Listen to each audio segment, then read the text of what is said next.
اور شیر خدا تو شیر ہے نا. حضرت مولا علی شیر خدا فرماتے ہیں اگر تیری آنکھوں سے کبھی آنسو نکلے نا اللہ کی یاد میں، حضور کی محبت میں، تو فرمایا ان آنسوؤں کو پوچھنا نا، ان کو چہرے سے صاف نہ کرنا. یہ تو آنسو اس قابل ہیں کہ تیرے رخساروں پہ رہیں، یہ تو روشنی ہے تیرے چہرے کی، ان کو پوچھنا نا. حضرت علی رضی اللہ تعالیٰ عنہ نصیحت کرتے ہیں انہیں رہنے دے، یہ آنسو بڑا قیمتی ہے، نکلا تیری آنکھ سے ہے پر کسی کا ہو کے نکلا، نکلا تیری آنکھ سے ہے پر کسی کے لیے نکلا، نکلا تیری آنکھ سے ہے پر اس نے تجھے بتایا ہے کہ تیرے وجود میں، تیری دھڑکنوں میں، تیرے جذبات میں کسی اور کا بھی حصہ ہے. یہ رب رسول کی رضا کے لیے چھلکا ہے. ایک بھی رونے والا ہو تو باقیوں کا کام بھی.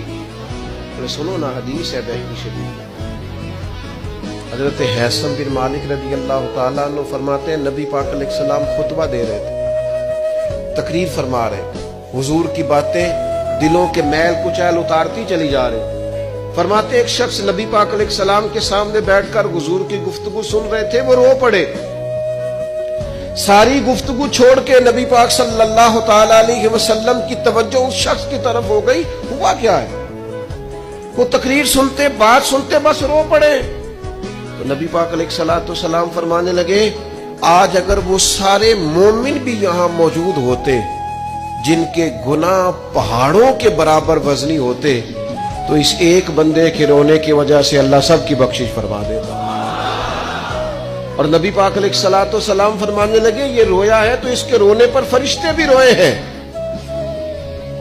اور فرشتے دعا کر رہے ہیں کہ اے اللہ یہ جو نہیں روتے نا ان کے حق میں ان کی سفارش قبول کر لے جو تیری بارگاہ میں روتے ہیں، جو تیرے حضور عرض گزار ہوتے ان کی سفارش قبول کر لے، ان کے حق میں قبول کر لے.